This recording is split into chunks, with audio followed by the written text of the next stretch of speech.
monde dort, minuit 30. Tiens, une chapelle, Notre-Dame du Chêne. Tu parles, le druide déguisé en Vierge Marie. Rien ne doit nous arrêter. Rien ne doit nous retarder. Et surtout pas une image pieuse, le dieu de ces petits paysans, païens de la République, tous des grands mécréants.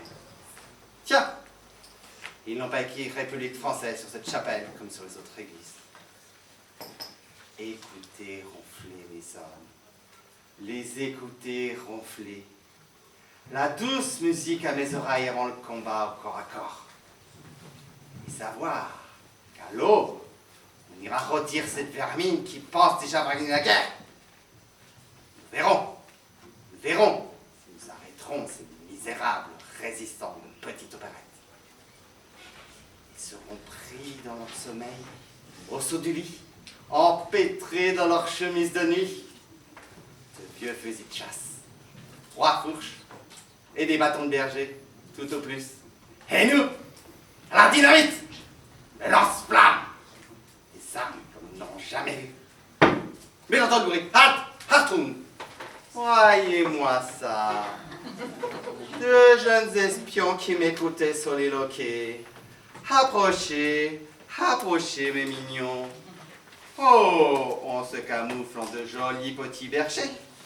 Et des bâtons, mais pas de bêtes. Oh, ça va, mon mouton! Nos moutons, ils ne sont pas bien loin, monsieur. Le pauvre minois d'une petite bergère encore attardée dans l'enfance. Et celui-là, est-ce donc ton frère? Oui, là, c'est mon frère Pierrot. Et moi, c'est Poussine. Et vous, qui êtes-vous? On ne vous a jamais vu au village. Moi? Moi, la petite sotte que voilà. Moi, je suis le grand méchant loup! Arrière, bas les pattes, le loup! Nous n'aimons guère les loups par chez nous. Et des vrais loups, y en a-t-il sur vos terres? Oui, là, il est plus gros que vous, pour sûr. Et vous, que venez-vous faire sur nos terres? Je viens vous dévorer, car vous et vos chiens ne nous épargnez guère. Ne touchez pas au poète La Fontaine. Et alors, que venez-vous faire sur nos terres? J'aime semer la terreur. Je viens saigner les vôtres comme des pourceaux. Et ma tâche ne s'achèvera pas là. Demain, au premier rayon du soleil, le village d'Arton aura vécu. Et pourquoi nous? Pourquoi faire de nous des martyrs? Parce que le hasard, parce que les armes, parce que la guerre. Tout cela vaut peut-être dans le monde d'où vous venez. Mais ici, rien de tout cela ne marchera. Cette clairière ne répondra pas à vos lois. Depuis toujours, on y vient pour conjurer des sorts et écarter le mal. Le mal ne peut partir d'ici. La chapelle veille au grain, monsieur Laguerre. Mais je parierais que vous ne mangez pas à votre faim. Si vous partez, en accord avec la chapelle, je vous donne un quart de mon troupeau pour régaler vos hommes. Ah, ah, ah. Je pourrais savoir comment 2 misérables petits paysans et un bout de chapelle pour arrêter une mission qui ne vient de fuir encore personne. Mettez-y toute la fureur que vous voudrez.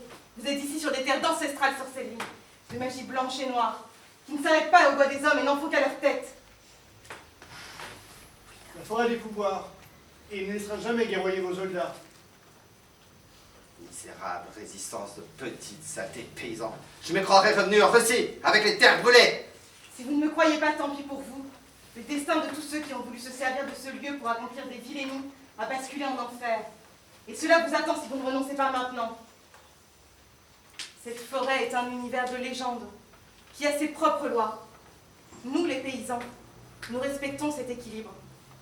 Si vous les ignorez, conquérant des terres étrangères, vous serez réduits en poussière avant même d'avoir quitté ces bois. Bien des histoires en font foi. Citez-moi un exemple, un seul exemple de ces chimères.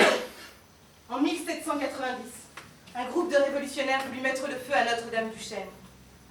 Un grand vent se leva soudain, et le feu se retourna contre les assaillants.